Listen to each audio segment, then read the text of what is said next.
அடுத்த தலைவர் வந்து அண்ணாமலை தான் அப்படின்னு விபி துரைசாமி சொல்லியிருக்காரு. அப்படியாங்கண்ணா? அவர்கிட்ட தான் கேட்கணுங்கண்ணா. நான் தான் போட்டியில் இல்லைன்னு சொல்லிட்டேன். ஏங்கண்ணா அப்படி எதுக்கு நான் திரும்ப கூப்பிடுறீங்க சொல்லுங்க அண்ணே. நான் யாரையும் பார்க்கலீங்கண்ணே.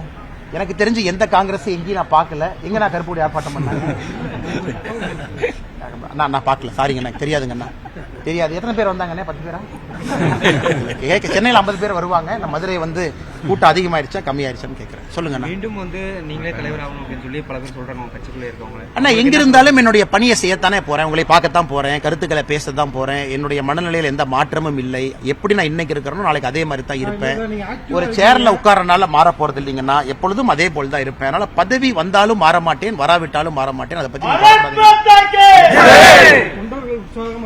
எப்ப உற்சாகமா அண்ணே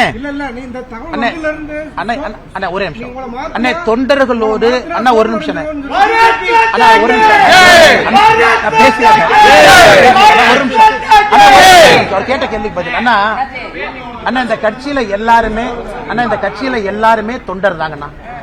அப்பப்ப ஒரு தொண்டன் ஒரு பதவிக்கு போறான், மறுபடியும் அந்த தொண்டன் அந்த பதவியிலிருந்து தொண்டனா கீழே வந்துடுறான். அப்படித்தான் எல்லோரும் பார்க்கின்றோம். எங்களை பொறுத்தவரை எங்களுக்குள்ள எந்தவித விருப்பு வெறுப்பு வேறுபாடு கிடையாது. எங்கிருந்தாலும் அதே எனர்ஜியோட வேலை செய்யணும். ஆனா நீங்க எப்ப கூட இருப்பாங்க, நான் எங்கேயும் போயிட மாட்டாங்க. நீங்க கவலைப்படாதீங்க, நான் கூட தான் இருப்பாங்க. அண்ணே, பிளைட்டை விட்டுறேன்.